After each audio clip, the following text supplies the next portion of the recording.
반갑습니다.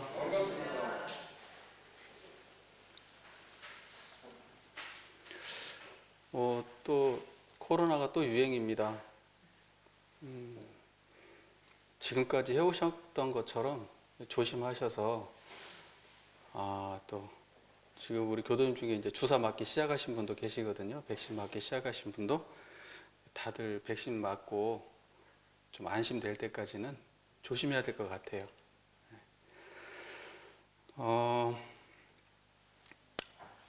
저희가 지난 그 두 번의 법회를 통해서 계문에 대해서 저희가 공부를 했습니다. 계문을 저희가 이해하는 여러 가지 안목들에 대해서 좀 이야기를 나눠봤는데요. 그 전체적인 분위기는 기억이 되시죠? 자세한 내용은 몰라도, 그죠? 그럴 거라 생각합니다. 그 전체적인 내용을, 전체적인 분위기를 그대로 가져가면서 그냥 이거 같아요.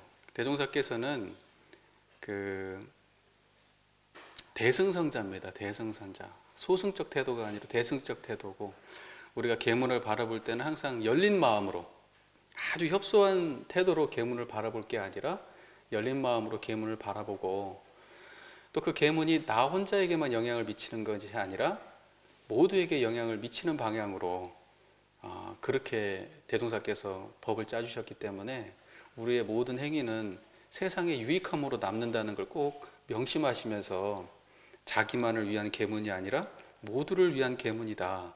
우리가 이러한 생각으로 계문을 생각해 주셨으면 좋겠습니다. 계문에 본격적으로 들어가기에 앞서서 대종경 인도품 3장 말씀을 제가 좀 읽어 드릴 건데요. 대종경 인도품 3장에 다 읽는 게 아니고 제가 부분 읽어 드릴 겁니다. 도덕을 배우고자 하는 사람은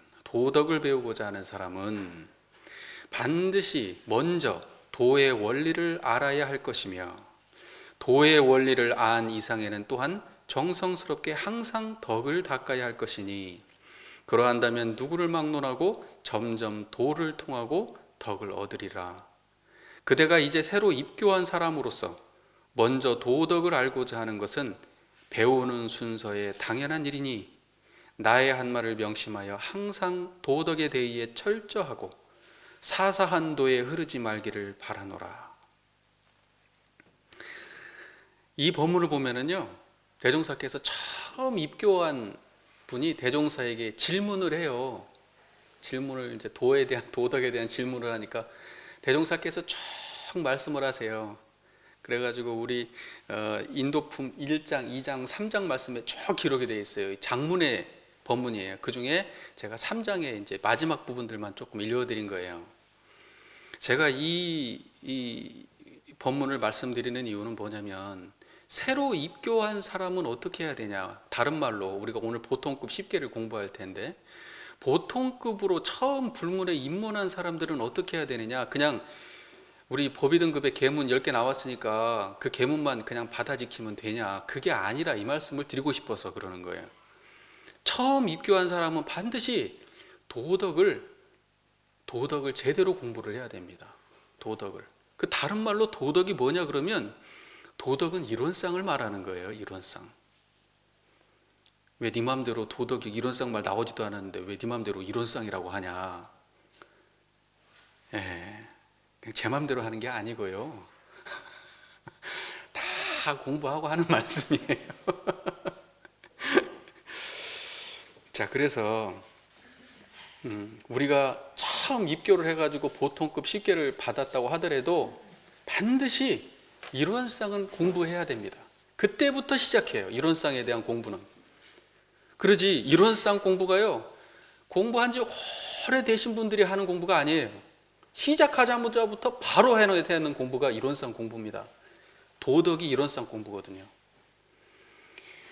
자, 아까 말씀드렸다시피 1장, 2장, 3장으로 이게 이어지는 장문의 인도품 첫 번째 1장, 2장, 3장으로 이어지는 장문의 본문이다. 이 말씀을 들었잖아요. 그럼 1장에는 어떤 내용이 실려 있냐? 도에 대한 내용이 실려 있어요. 도. 2장에는 덕에 대한 내용이 실려 있어요. 그리고 3장에는 도덕 얘기가 나오는 거예요. 그러니까 보세요. 1장에 이런 문장이 이렇게 정리되는 가장 핵심 문장이 이렇게 되어 있습니다. 제일 큰 도는 우리의 본래 성품인 생멸 없는 도와 인과보응되는 도이니, 제일 큰 도는 우리의 본래 성품짜리가 제일 큰 도예요. 그게 어떻게 생겼냐? 불생불멸 인과보응이에요. 그러니까 이론상 맞죠? 도는 이론상 말하는 거예요. 그 다음에 2장에서 이렇게 나옵니다. 덕에 대해서 나와요. 제일 큰 덕으로 말하면 곧 대도를 깨달은 사람으로서, 아까 도 얘기했죠. 불생불멸과 인과보응을 깨달은 사람, 다시 말해서 이론상을 깨달은 사람으로서 능히 유무를 초월하고 생사를 해탈하며 인과에 통달하여 3계 화택에 헤매이는 일체 중생으로 하여금 한 가지 극락에 안주하게 하는 것이니. 그러니까 덕이라고 하는 건 뭐냐? 이론상의 도, 불생불멸의 도, 인과보응의 도, 그 이론상의 도를 깨달아서 그걸 가지고 어떻게 한다는 거예요? 일체 중생을 제도한다는 거예요. 그게 덕이라는 거예요. 그러니까 이론상 없으면 도 아니고, 이론상 없으면 덕도 없어요. 그러니까 도덕이라는 건 결국 이론상 공부입니다. 이론상 공부. 자, 이제 제 말 맞죠? 이제 억지로 막 주장하는 거 아니에요? 여기 문장에 정확하게 써 있어요. 정확하게 써 있습니다. 자, 결국 처음 입교한 사람이 도덕을 알고자 하는 것은 순서에 당연한 일이다 라고 말씀하시는 그 본인은 이론상을 깨달아서 이론상으로 중생을 제도하는 것을 시작부터, 처음 불문의 시작부터 바르게 알고 실행해야 한다, 이걸 말씀하시는 거예요. 그렇기 때문에 입교한 사람은 이론상부터 공부하는 것은 순서에 당연하다. 순서에 당연하다. 제가 보통급 10계에 대한 구체적 조항을 오늘 공부하기에 앞서서 이런 말씀을 드리는 이유는 보통급 10계에만 그냥 지키면 된다 이러면 안 되기 때문에 그래요. 그죠? 보통급은 보통급 10계만 지키면 된다. 안 돼요. 그렇게 갖고는. 처음에 들어오자마자부터 이론상부터 시작이에요. 법의 등급에 표시는 안 돼 있지만 대종사님의 법문 말씀들에 있습니다. 그러니까는 이론상 공부에 시작을 해야 나중에 특신이 되는 거예요. 시작을 언제 해야지 특신이 되겠어요?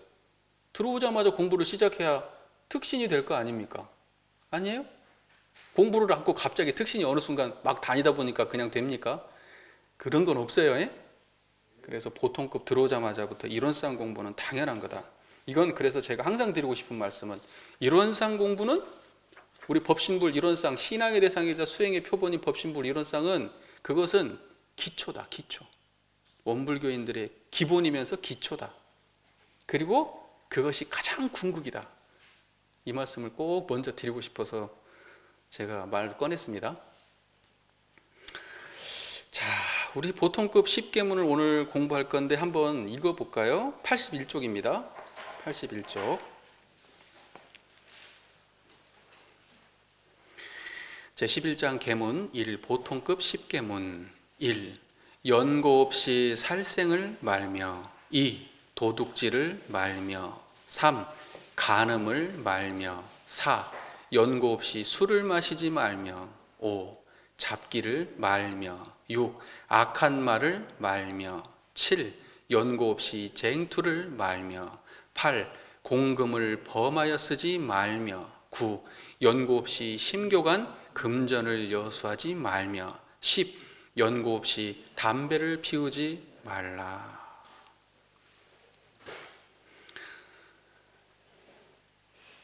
대종사께서 말라 10가지 계문을 우리에게 주셨네요. 보통급 10계문은 처음으로 불문에 입문한 사람한테 주는 계문입니다. 처음으로 불문에 입문했다는 건 뭐예요? 세속물이 빠졌어요, 안 빠졌어요? 불법을 알아요, 몰라요? 아무것도 모르는 사람한테 와가지고 이걸 줘요. 내용을 보면 아시겠지만 꼭 불법하고 관계 있는 내용이 아니라 우리 보통 사람들이 봐도 보통의 사람들이 이 정도는 지키고 살아야 삶이 원만하겠다 하는 생각이 드는 계문 내용이잖아요. 그게 중요한 거예요. 그래서 저는 말씀드리고 싶은 게, 보통급은 보통급으로 읽어라. 그러지 보통급을 계문을 갖다가 막 그 법강 학마 이상 되는 도인들이 바라보는 식으로 계문을 해석해서는 안 된다. 일반적 수준에서 일반 상식적 수준을 벗어나지 않은 상태로 이 보통급 식계를 바라보는 것이 온당하다. 이 말씀을 꼭 드리고 싶습니다. 아시겠죠? 예. 그리고 또 드리고 싶은 말씀은 우리가 참 입교를 해가지고 보통급 식계를 받아야 보통급에 입문한 거지, 입교만 했다고 해서 다 보통급에 입문한 건 아닌 것 같아요. 우리가 그 형식적으로는 입교를 하면은 보통급이니까 처음으로 불문에 들어와서 입교했다 그러면 보통급이거든요. 근데요, 그건 형식적인 거고 실제로 보통급은 어떤 게 보통급이냐? 내가 보통급 식계를 수용했을 때, 내가 보통급 식계를 받아들였을 때, 그때가 보통급 시작이지 입교만 했다고 보통급은 아닌 것 같아요. 제가 보기에는. 근데 우리는 아직도 이제 어떠냐면은 한 명이라도 더 입교시켜야지 이런 데 굉장히 몰입되어 있기 때문에 계문을 지켜야 됩니다란 말이 차마 입에서 안 떨어지죠. 이거 주면 받자마자 아이고 나는 못 얻었다 그럴까 싶어서. 그러니까는 보통급은 불문에 입문했다 했을 때 여기 와가지고 입교를 했다라고 표현하는 것은 조금 어폐가 있지 않나 저는 생각해 봐요. 그러니까 스스로 내가, 왜냐면 보통급이라는 것은 뭐냐면 우리가 법의를 내가 공부하기로 딱 마음을 먹었을 때, 그렇잖아요. 내가 1학년 입학을 딱 해가지고 공부를 해야겠다라고 딱 시작했을 때가 시작이지, 학교 입학원서는 썼는데 수업은 안 듣고 내가 그걸 공부할 마음은 없어. 그러면 이거 공부 시작했다고 보기 참 어렵지 않아요? 그렇죠? 그러니까는 자기가 계문을 받아들였을 때부터가 보통급이지 그냥 입교했다고 다 보통급은 아니다. 제가 이 말을 좀 하고 싶어서 지금 이 말씀을 드리는 거예요.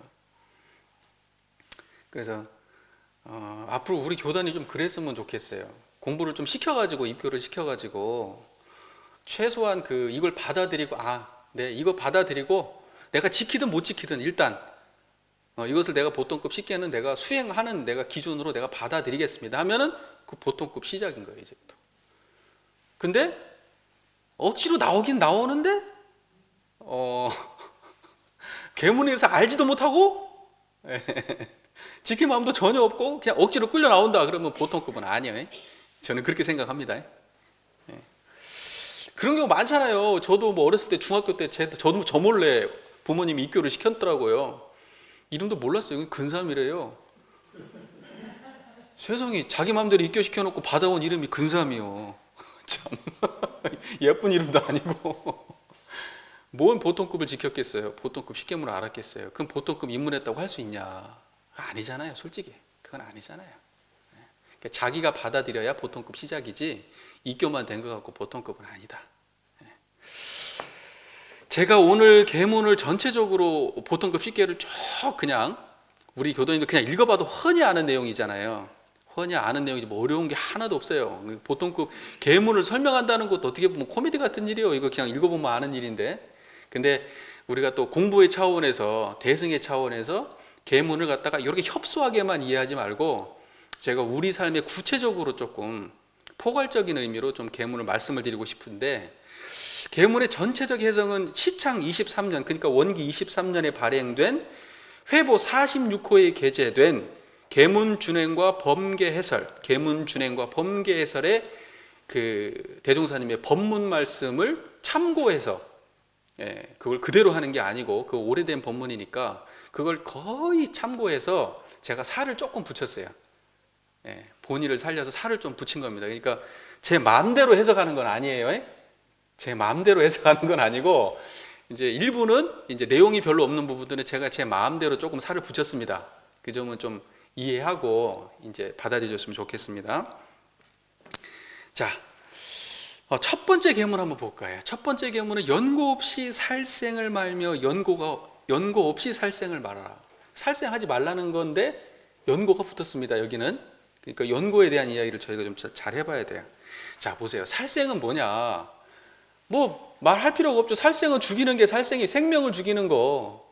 그러면 뭐 어디까지가 생명이냐? 어디까지가? 유정물은 다 생명에 속합니다. 그러니까 최량하다고는 사람부터 동물부터 날짐승부터 바닷속에 있는 것부터 땅속에 있는 것부터 조그마한 곤충부터 미생물에 이르기까지 생명은 다 살생이에요. 그게 대전제입니다. 살생이라고 하는 것은. 그러면 우리가 이런 생각을 해볼 수 있어요. 그러면 유정물은 일단은 죽이면 다 살생인데 그럼 무정물은 뭐냐? 무정물. 무정물은 뭐예요? 식물 종류를 말하는 거예요. 식물은 무정물에 속합니다. 식물은 유정물이 아니에요. 무정물을 죽이는 것, 그것도 생명을 취하는 거 맞아요. 생명을 취하는 건 맞아요. 그런데 그것은 살생 계문에 포함되지 않습니다. 유정만 살생이고 무정은 살생이 아닙니다. 그러니까 식물을 갖다가 우리가 먹고 하는 것은 살생에 넣지 않습니다. 왜냐하면 그건 개별적 인과가 성립이 안 돼요. 걔네들은 스스로 아파하거나 괴롭거나 막 무슨 업을 짓거나 이런 관계들이 아닙니다. 그래서 무정물에 대해서는 계문에 해당되지 않습니다. 그러니까 스님들 다 고기는 안 먹어도 풀은 먹고 사는 거예요. 네. 그것까지도 살생으로 생각을 하면 조금 곤란해요. 네. 그러면은 우리 살 수 없습니다. 죽어야죠, 그냥. 네. 자, 생명도 식물인 건 분명하지만 식물인 건 분명하지만 이것은 무정물에 속하고 무정물에 속하는 것은 살생계문에 포함되지 않는다. 이 말씀을 드립니다. 자, 그리고 연고 없이 살생을 하지 마라 했는데 그 연고는 뭐가 연고일까? 어떤 때는 살생을 해도 된다는 건데 된다고 해서 그냥 무조건 해라 이건 아니에요. 어쩔 수 없이 이 정도는 용인할 수 있다라는 의미예요. 무슨 말인지 이해되시죠? 그냥 죄책감 없이 그냥 막 해도 돼 이거 아니에요. 어쩔 수 없이 이 정도는 우리가 용인해야 된다라는 겁니다. 자, 보세요.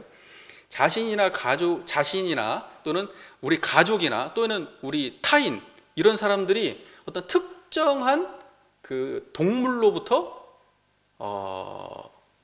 죽임을 당했을 때, 또 심각한 상해를 입혔을 때는 그 동물에 대해서는 연고가 성립됩니다. 또는 너무 거친 동물이라 관리할 수 없을 때, 그러면 우리가 보통 어떻게 합니까? 안락사를 시키죠. 이런 것도 연고에 해당합니다. 그리고 생업과 관련돼서 부득이하게 살생을 하게 될 때가 많잖아요. 특히 농사 짓는 분들은 살생 어마어마하게 하죠. 솔직히 까놓고 얘기해서 살충제를 어마어마하게 뿌리지 않습니까? 그것도 연고에 해당합니다.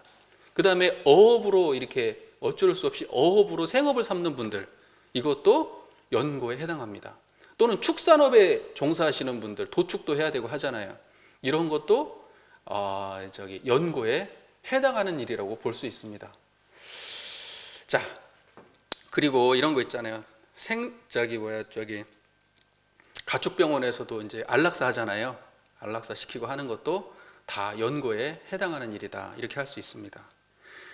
그 다음에 집안에 왜 쥐나 또는 모기나 또는 뭐 벌레, 뭐 해충 같은 것들 이런 것들을 구제하는 일도 연고에 포함됩니다. 그러니까는 막 죽이라는 얘기가 아니고 마음속에 그 생명에 대한 고귀함은 지키면서 그걸 가지고 막 모기를 뜯기면서 사시지 마시기 바랍니다. 예. 그 연고에 해당합니다. 그 정도 다. 그리고 이런 거 있죠. 전쟁 또는 범죄, 전쟁이 일어나 가지고 나를 공격하잖아요. 내가 죽임을 당하게 된 상황에서는 방어적으로 살생을 하는 것은 연고에 해당하고, 그 다음에 범죄자가 자신을 공격해서 방어하는 과정에서 이루어진 그러한 살생이 부득이하게 뭐 자기가 받은 것보다 막 수십 배를 갚아갖고 죽이면 안 되고 그건 당연히 살생이고, 그러나 방어하는 과정에서 어쩔 수 없이 일이 벌어졌을 때는 그것도 연고에 해당한다고 할 수 있습니다. 자, 그러면 어떤 살생은 연고에 해당하지 않는 것이냐, 어떤 것이야말로 진짜 살생이냐, 연고가 포함되지 않는 살생이라고 할 수 있냐. 전쟁 일으켜가지고 침략 전쟁으로 사람 죽이는 것은 그것은 당연히 살생입니다. 살생이고, 범죄로 사람 죽이는 것도 당연히 살생입니다. 어떠한 일이 있어도 죽이면 무조건 살생입니다. 살생을 청부한 것도 살생입니다. 그리고 자기가 가축을 직접 도축하는 것, 개나 무슨 돼지나 예전에 시골에서 직접 잡았잖아요. 그런 요즘에는 이제 불법인데 그렇게 그걸 직접 도축하는 행위도 다 살생입니다. 그리고 사냥해가지고 잡는 거, 취미생활로 사냥으로 그걸 잡는 개체수를 유지하기 위해서 법적으로 하는 것까지는 연고에 해당하지만 취미생활로 사냥하는 거 또는 낚시하는 거 다 이건 살생에 들어갑니다. 또 특히 아이들 같은 경우에 곤충 함부로 막 죽이잖아요. 걔네들은 이게 관념이 없으니까. 그런 거 어른들도 그럴지는 모르겠지만 그렇게 함부로 아무리 미물이라도 쉽게 죽이고 이러는 거 다 살생입니다. 자, 우리는요 기본적으로 생명을 유지하기 위해서 다른 생명을 취하고 삽니다. 그러니까는 그렇게 하지 않고는 생명으로 다른 생명으로 생명을 유지하는 게 그 생명 가진 모든 것들의 본질이에요. 인간만이 아니고 모든 게 다 그래요. 다 서로의 생명을 먹고 자기 생명을 유지하면서 사는 겁니다. 그러면 우리는 어떻게 해야 되냐? 생명을 빚지고 살아간다는 생각을 잊어서는 안 돼요. 생명을 우리는 살아가는 모든 존재는 타인의 생명을 다른 생명을 빚지고 살아가는 겁니다. 빚지고 살아가는 거예요. 그러니까 우리는 반드시 보온의 삶을 살아야 되고 생명에 대해서 소중하게 생각해야 됩니다. 우리가 생명에 대해서 소중하게 생각하고 그리고 그런 생명을 함부로 하지 않는, 생명을 가볍게 생각하지 않는 그런 마음을 길들이기 위해서 첫 번째, 연고 없이 살생을 하지 말라라는 계문이 대종사께서 주신 것이다. 이렇게 한번 생각해 보면 좋겠습니다. 자, 잘 됐습니까? 예. 그리고 도둑질을 말며 타인의 물건을 허락 없이 함부로 가져가는 거나 폭력을 써서 빼앗는 거, 또 사기치는 거, 횡령하는 거, 이거 전부 다 도둑질입니다. 다 도둑질입니다. 조금 더 나가면은 이렇게 포괄적으로 이렇게 보시면 돼요. 자신의 노력이 없이 타인의 것을 함부로 취하는 거, 자신의 노력을 들이지 않냐고 타인의 것을 함부로 취하는 거, 이것은 다 도둑질입니다. 여기는 연고가 없어요. 무조건 하면 안 된다 이거예요. 또 기업에서 기술을 유출하거나 또는 기업의 조그마한 작은 기업의 그 특허권을 대기업에서 강탈하는 행위들, 이거 전부 다 도둑질입니다. 그리고 뭐 저작권을 타인의 그 창작물에 대해서 함부로 갖다가 도용하는 행위들, 요즘엔 그런 게 많잖아요. 요즘에는 그렇기 때문에 그런 것들을 그런 것들 전부 다 도둑질입니다. 시험에서 부정행위 하는 것도 다 도둑질입니다. 타인의 노력을 빼앗는 거잖아요. 그렇잖아요. 다 도둑질입니다. 자, 이 계문의 본의는 이거 같아요. 자신과 타인에게 피해가 되는 모든 행위에 대한 경계다. 이렇게 볼 수 있습니다. 타인의 노력을 강탈하는 일은 타인의 노력에 공감하지 못하는 행위입니다. 그리고 이기적 행위이기 때문에 타인의 노력에 공감하지 못하는 이 이기적인 마음을 경계하기 위해서, 타인을 존중하고 하기 위해서 이 도둑질을 말며라는 계문을 주신 것이다. 이렇게 우리가 볼 수 있습니다. 공감되시나요? 그 다음에 세 번째, 간음을 말며. 나 이 간음을 말며라는 계문을 어떻게 우리 교도님께 말씀을 드릴까?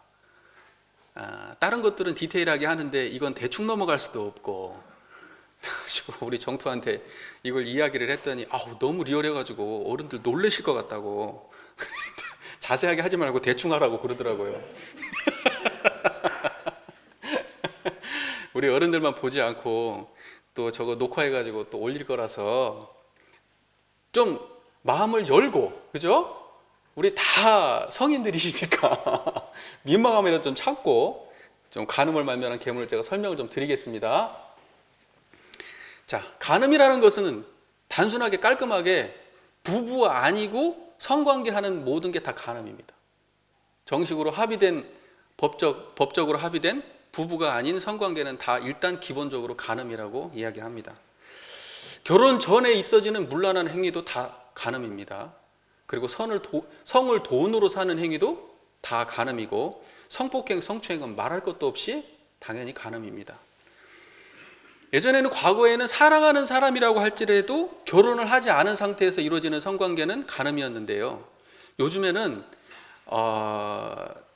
결혼 전에 그 서로 간의 사랑에 의해서 책임감을 가지고 이루어지는 성관계에 대해서는 간음으로 보지 않습니다.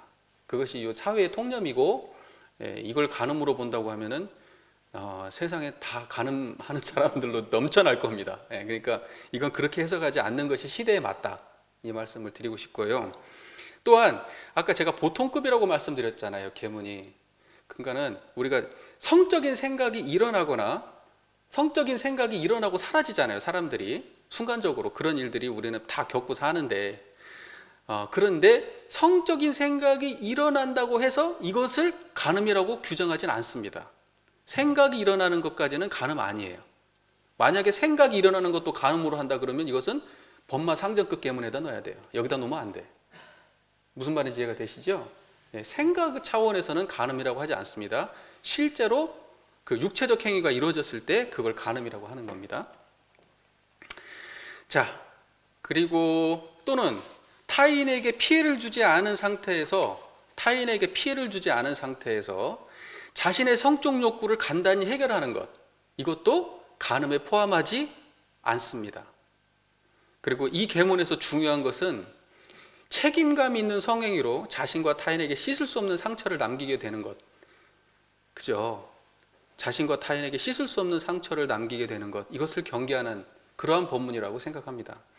또는 성적인 충동을 통제하지 못하는 것을, 그래서 과하게 성적 충동을 통제하지 못해가지고 과하게 문제를 일으키는 이러한 경우를 경계하는 것이고, 그러므로 인간이 가진 기본 욕구를 인정하고요, 이 계문이라고 해서 우리 인간이 가진 기본 욕구를 그대로 인정하면서 자신과 타인의 피해가 가지 않는 선에서 이루어지는 어떤 성행위를 다 범죄로 간주해서는 안 됩니다.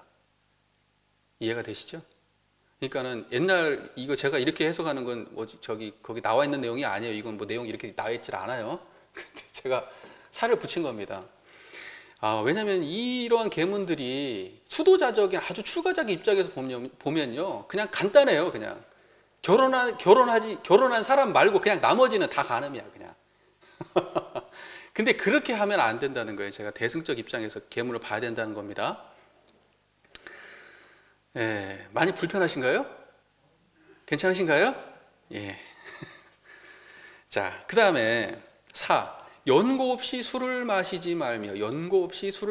술에는 연고가 붙습니다. 자, 술은 기호식품입니다. 술 자체가 선과 악을 나누는 행위는 아니에요, 절대로.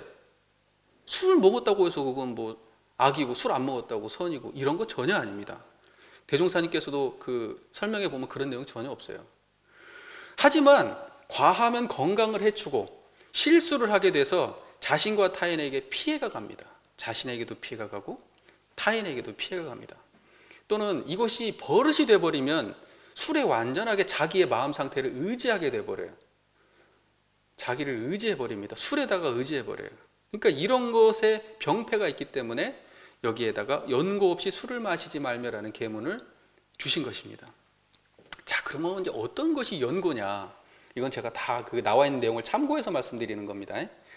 몸에 병이 있어서 주류를 약물로 사용할 경우, 또는 진통을 억제하는 수단으로 임시적으로 사용할 경우, 또는 생활을 위해서 부득이 교제를 해야 할 상황에서 생활을 위해서, 왜 남자들 사회생활 하다 보면 술 안 마시고 안 되는 경우 많잖아요. 잘못하면 왕따 당합니다. 그런 경우에는 다 연고에 포함되는 얘기입니다. 과하면 문제가 되지만. 자, 또는 육신의 필요. 사람들의 그 직업에 따라서 육신의 필요가 많은 직업들이 있어요. 그런 경우에는 반주 정도 하는 것은 연고에 해당하지 않습니다. 그리고 또 육신을 과하게 쓰는 노동을 하는 그런 경우에, 특히 이제 시골에서 어른들 일하는 거 보시면 왜 점심 먹고 나서 막걸리 한 잔씩 다 드시고 일을 하거든요. 힘드니까 막걸리 한 잔 마셔야 이제 일도 하거든요. 그러니까는 그런 것들은 인생의 낙이고 인생의 즐거움이고 그런 거예요. 그런 걸 가지고 연고라고 하지 않습니다. 이런 내용은 다 대종사께도 생각하신 내용이에요.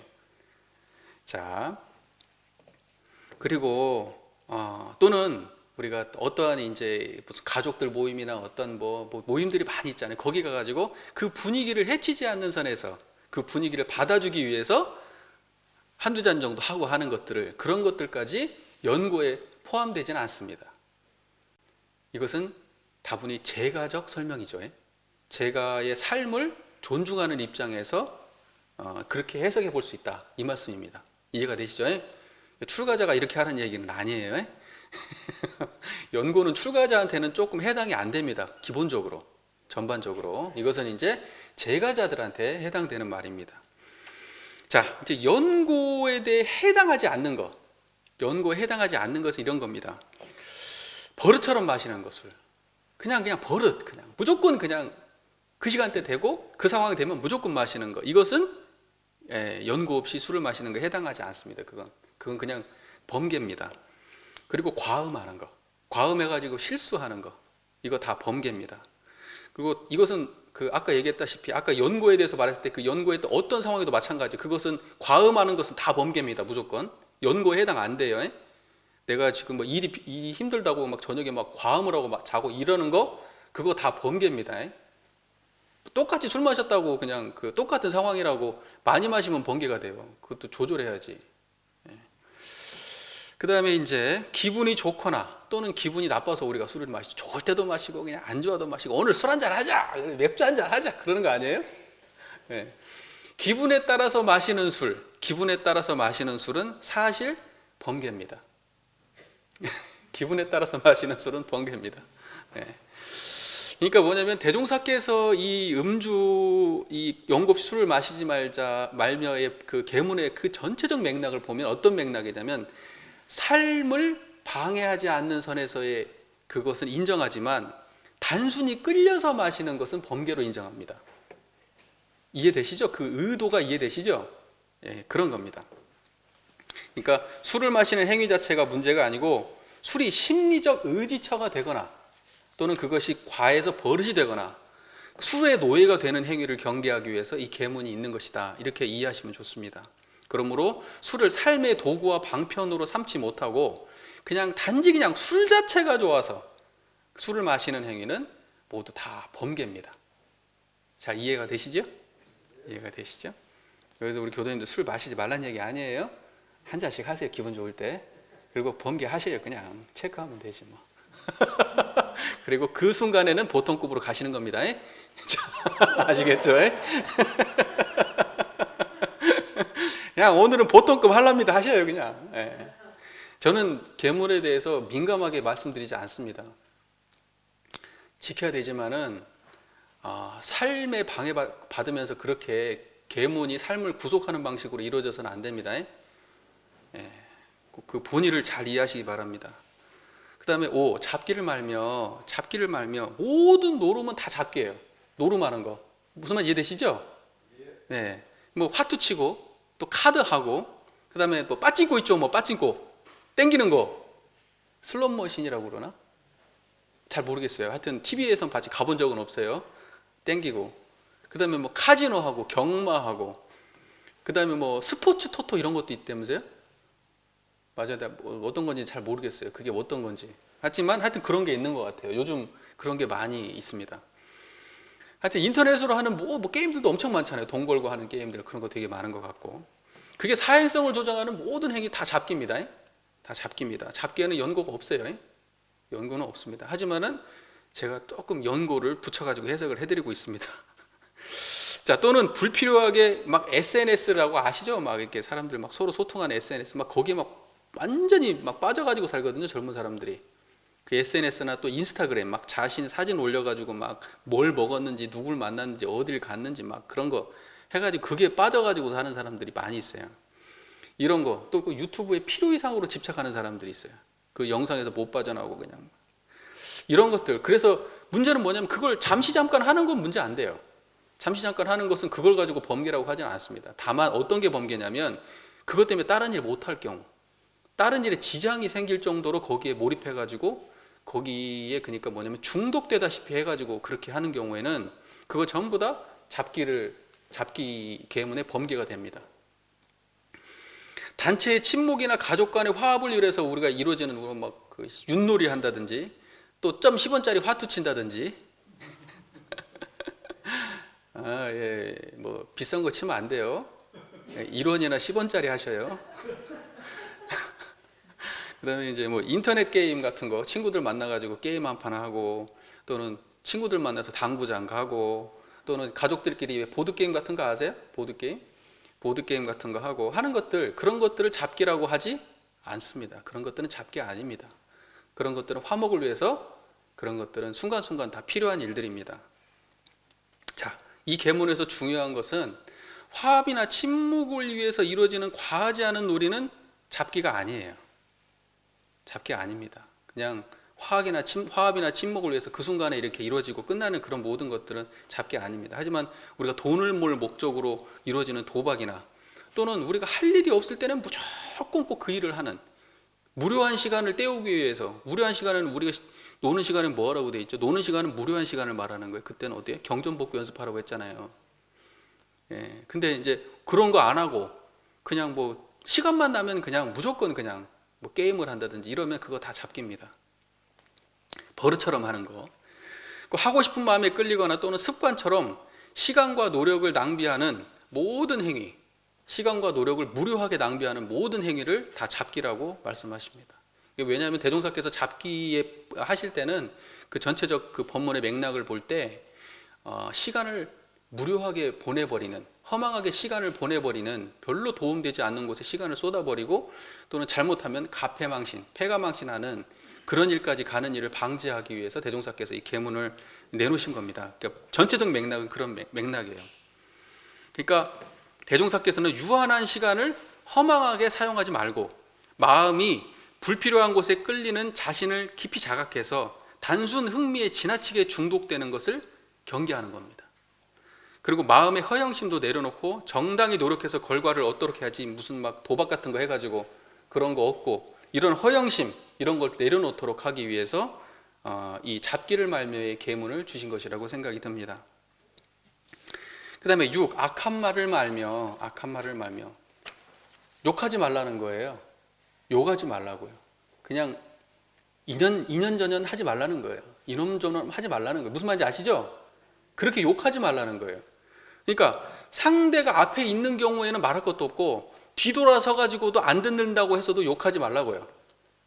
예, 욕은 하지 말라는 거예요. 그러니까 안 좋은 말이죠, 그게. 예, 저도 막 화나면 막 입에서 튀어나가거든요, 막. 근데 예, 보통급도 안 되는 수준인가 봐요. 자, 하지만 예를 들면 부모로서 자녀를 훈육할 때 이제 조금 강한 어조로 말을 한다든지, 또는 이제 또는 지도하는 입장에서 그 지도받는 사람을 바르게 지도하기 위해서 엄중히 주의를 할 때, 그때 이제 좀 언성이 커질 수도 있잖아요. 이런 것까지는 범계에 해당하지 않습니다. 이건 제 얘기가 아니고 거기 써 있어요. 예, 그런 건 범계에 해당하지 않아요. 하지만 욕을 하는 것은 범계입니다. 범계. 그러니까 정당하지 못한 상황에서 욕을 하지 않고 강하게 항의하거나 또는 비판을 하거나 할 때, 그죠? 막 생욕을 하면 안 돼요. 하지만 우리가 항의를 정당한 태도로 강하게 할 수 있어요. 그죠? 또 잘못된 걸 비판할 수 있어요. 이런 것은 범계가 아닙니다. 이런 건 범계 아니에요. 화내야 될 자리 화내야 됩니다. 하지만 욕을 해서는 안 돼요. 막말을 하면서 자기의 정당성을 주장하면은 이건 범계가 됩니다. 자, 이 계문을 주신 이유는 자신의 감정에 끌려서 타인에게 깊은 상처를 주는 행위를 하지 말라는 거예요. 타인의 인격을 무시하고 모독하는 그런 행위를 하지 말라는 겁니다. 그리고 이걸 평소에 바르게 습관들이라는 의미로 이 계문을 주신 것이다, 이렇게 볼 수가 있습니다. 그 다음에 7, 연고 없이 쟁투를 말며 싸우지 말라는 거죠. 싸우지 말라. 뭐 이제 주먹질 하지 말라는 건 당연한 거고요. 주먹질 하지 말라는 건 당연한 거고, 그 다음에 언쟁으로도 싸우지 말라는 거예요. 사실은 싸움질 하지 말라는 거예요. 그러면 우리가 이렇게 생각해요. 소송이나 각종 법적 공방 이런 거 있죠. 이것은 다 연고에 해당합니다. 여기 연고 없이라고 돼 있죠. 소송한다든지 자기 억울함을 저기 토로하기 위해서 법적 공방을 벌인다든지, 무슨 말인지 이해되시죠? 어떤 민원을 제기한다든지 이런 것들은 연고가 있는 것입니다.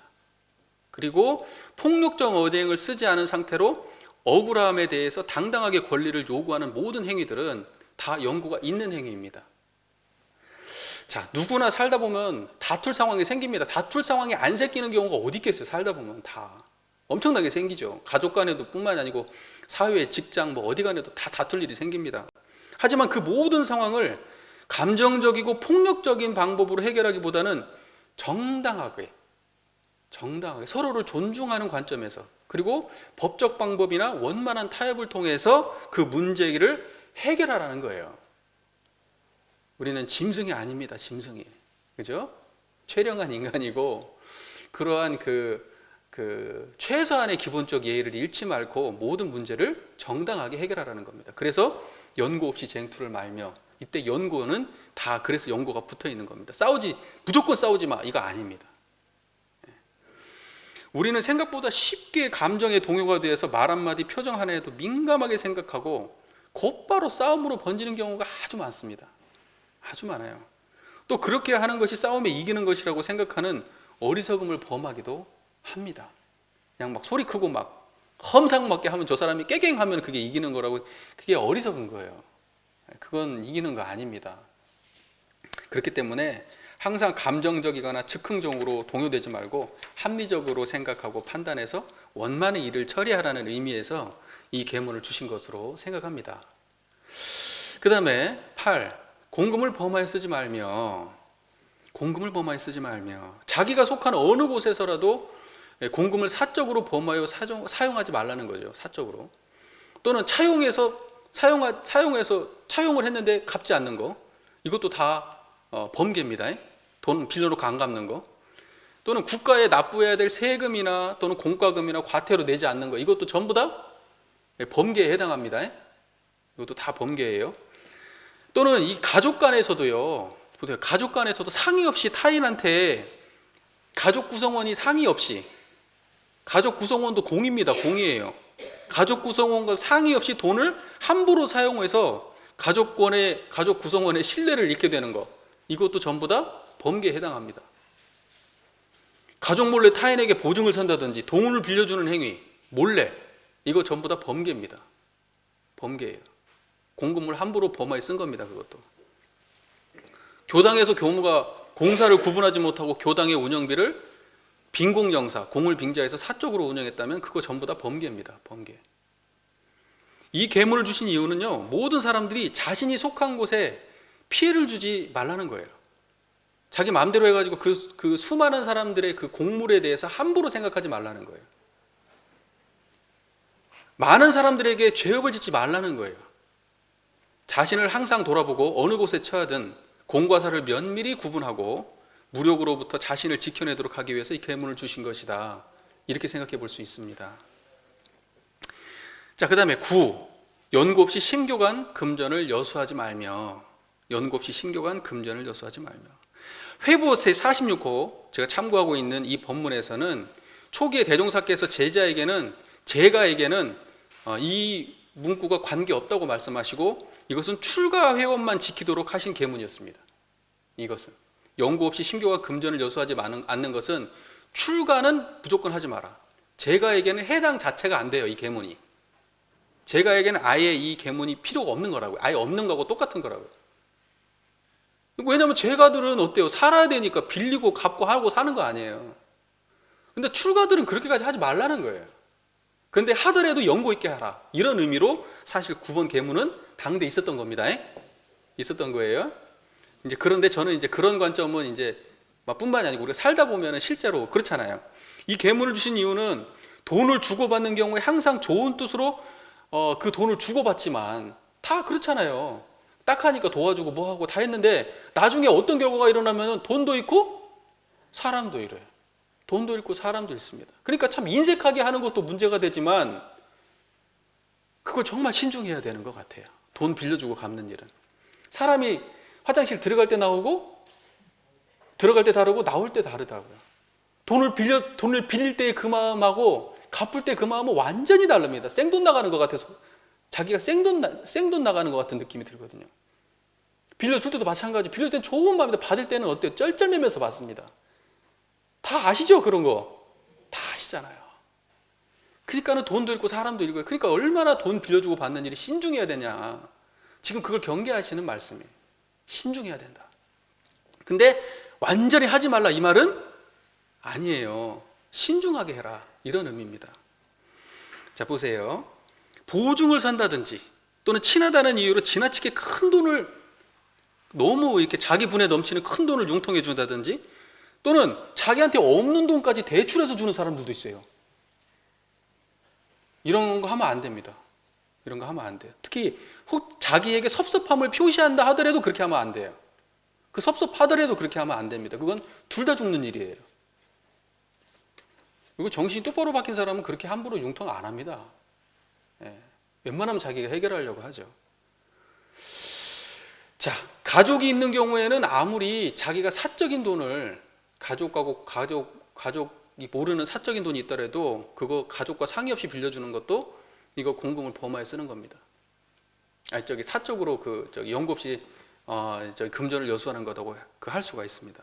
그러면 어떤 게 연고가 해당이 되는 거냐? 그럼 그렇게 어떤 것이 연고에 해당하는 거냐? 서로가 공부가 깊어서, 서로가 주고받는 사람이 공부가 깊어서 돌려받지 않아도 정의가 상하지 않을 정도의 관계, 이것도 소액으로만 그 궁색함을 면하기 위해서 잠깐 조금 융통해 주는 거, 이런 것은 범죄에 해당하지 않습니다. 아무리 힘들어도 최대한 우리가 자력으로 문제를 해결해야 돼요. 근데 보통 우리가 이 계문을 딱 듣는 순간 연고 없이 심경한 금전을 여수하지 말라 할 때 주고받지 말라고 하는데 우리는 어떻게 받아들이냐면 내가 항상 주는 입장에서 빌려주지 않아야 된다는 생각을 해요. 이 계문은. 그러나 받는 사람 입장이 포함된 말이에요. 이 계문은. 그러니까 뭐냐면 연고 없이 심교간의 금전을 빌리지 말라는 거예요. 빌려주지도 말고 빌려받지도 말라. 웬만하면 스스로 자력으로 웬만하면 노력하라. 이런 의미입니다. 부득이해서 하게 되면 반드시 갚아야겠죠. 자기가 살기 위해서 타인의 삶을 위태롭게 하는 행위, 그런 행위는 해서는 안 됩니다. 그런 행위는. 자, 우리 그런 경우 너무 많이 보잖아요.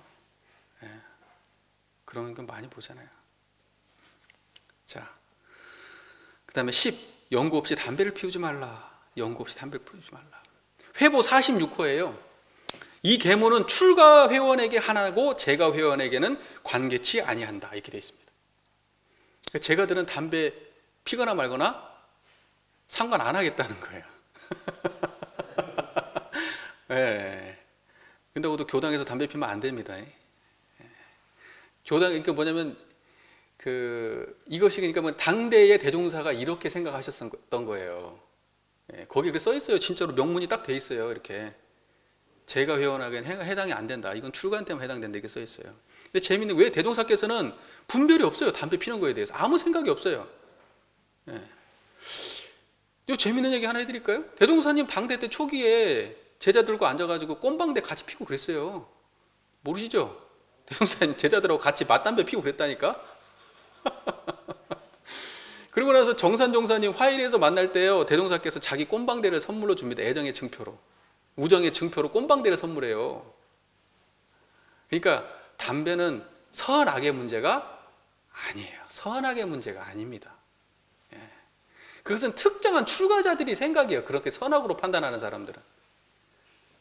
하지만 대승의 관점에서 본다 그러면 그건 선악의 문제가 전혀 아니에요. 그러니까 그 점은 분명하게 해야 됩니다. 대종사는 담배 자체에 대해서 선악 판단이 없었습니다. 다만 살고 죽는 일이 아니기 때문에 하지 마라 이렇게 말해요. 그거 살고 죽는 일도 아닌데 뭐 달라고 그렇게 담배를 피냐? 하지 마라 이렇게 말합니다. 당신은 툭 끊어버려요. 제자들도 하지 마라 그러고 끊어버려요. 그리고 제가들은 관계 안 해요. 제가들은 끊든 말든 지 마음대로. 자, 담배는 중독성 있죠. 어쩌다가 한번 피우는 사람은 드물고 되게 피우는 사람들은 어떻습니까? 피우는 사람들은 계속 피지 뭐 어쩌다 한번 피지는 않아요. 피우면 그냥 피는 거고 안 피면 안 피는 거지 뭐. 그죠? 술은 근데 그렇지 않잖아요. 근데 담배는 꼭 그렇지 않은 것 같습니다. 일단 자신의 몸에 안 좋고 타인에게 피해가 갑니다. 위생상으로도 피해가 가고요. 또 정말 개념 없이 집안에서 막 담배 피우고 이런 분들은 가족들한테도 피해가 갑니다. 이제 요즘에는 그런 분들은 없을 거예요. 있을란가? 옛날에는 뭐 저기 버스 안에서도 담배 피우고 담배 피우고 뭐 어디 뭐 관공서 같은 데 가도 다 재떨이 다 있고 지금 그런데 지금은 담배 피우려면 저 구석진데 아무도 없는 데 가가지고 피워야지 담배 연기가 날라와가지고 저쪽에서 냄새 맡아도 항이 들어옵니다. 이제는. 그래서 웬만하면 안 피는 게 좋아요. 뭘 그렇게 죽고 사는 일도 아닌데, 대종사님 말씀대로 그분 죽고 사는 일도 아닌데 그렇게 가지고 굳이 담배를 피냐? 담배 피지 마라 이 말입니다. 그러니까 이 말의 본의는 뭐예요? 그런데 그런 어떤 기호식품에 끌리지 말라는 거예요. 못 끊잖아요. 그것도 일종의 심리를 의존하는 행위거든요. 담배를 피면서 어때요? 후 하면서 어때요? 기분이 편안하니까. 그 맛에 담배 피우는 거 아닙니까? 군대 가면은 똥 쌀 때 담배 피거든요. 화장실 가서. 밥 먹고 나서 화장실 가면 꼭 담배를 피워야 똥이 나와요.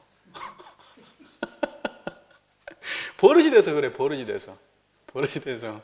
우리 신사님은 잘 아시는구만, 지금. 버릇이 돼서 그래요. 예, 그러니까 담배 피지 마라, 이겁니다. 그 대신에 담배 피는 사람을 비난하지도 마십시오. 그건 계문의 본의가 아닙니다. 계문의 본의가. 자, 우리가 이제 보통급 계문은요, 전반적으로 보시면 이렇게 됐지만, 폐가 망신한다. 이거 안 지키면 폐가 망신한다. 이거 진짜 심각하게 안 지키면 진짜 인간관계도 무너지고요. 진짜 폐가 망신합니다. 그런 것들을 미연에 방지해 주시는 아주 어떻게 보면 인간사의 아주 기본적인 가이드라인 같은 그런 본문인 것 같아요. 전반적으로 보면. 그러니까 초학자라도 이 정도는 지켜야 그래도 큰 화는 면하면서 인생을 안정적으로 살 수 있기 때문에, 그래서 기본적으로 10개를 주신 거다 이렇게 생각합니다. 그러니까 우리는 이 보통급 10개를 통해서 사람이 인간관계를 하면서, 사람이 사회생활을 하면서 살아가야 될 가장 최소한의 지혜를 배우는 일이다 이렇게 생각하면 참 좋을 것 같아요. 보통급 계문에서 연고장이 많은데 그 이유는 다들 우리 교도님들, 제가 지난번에 말씀드렸다시피 제가자들의 삶을 깊이 존중하는, 제가자들의 삶을 존중하는 그런 태도가 여기에 담겨 있다. 우리가 이 점은 반드시 명심해야 됩니다. 그리고 불문에 누구라도 들어올 수 있도록 문호를 크게 열어놓으셨기 때문에, 놓으시려고 앞에 연고를 다 붙여놓으신 거예요. 일반 제가자들의 삶을 다 지키면서 불문에 들어와서 공부할 수 있도록, 그러면서 공부하는 과정에서 조금씩 더 지켜나갈 수 있도록. 근데 처음부터 그냥 막 성을 막 담을 이렇게 쌓아놓고 그러면 누가 들어와서 제대로 받겠습니까? 겁나가지고. 그렇잖아요. 그러니까 이것은 대종사에게 자비가 들어있는 그런 계문이다 이렇게 우리가 이해해 볼 수 있습니다. 제가의 삶을 출가의 삶하고 똑같이 제한하게 되면은 그것은 올바른 태도가 아니에요. 대종사의 계문 주신 본의하고 전혀 맞지 않습니다. 대종사께서는 많은 사람들을 제도의 문에 들 수 있도록 이 법을 주신 겁니다. 그러므로 연고의 의미를 왜곡해서 자기 변명의 수단으로 삼지도 말아야 되고요. 그리고 연고를 출가와 같은 선상에서 협소하게 바라봐서도 안 됩니다. 또는 굳이 연고가 붙은 계문이 아니라도 항상 모든 계문은 열려있는 태도로 대승적으로 우리가 이걸 대해야 되고요.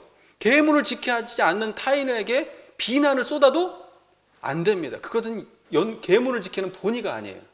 그것은 그런 계문은 안 지키는 게 차라리 나아요. 타인을 비방하려면 그런 계문은 안 지키는 게 낫습니다. 무슨 말인지 이해되시죠? 네. 자, 우리는 계문의 문구를 있는 그대로 이해하는 것도 참 중요하지만은, 선은 행하고 악은 행하지 않는다.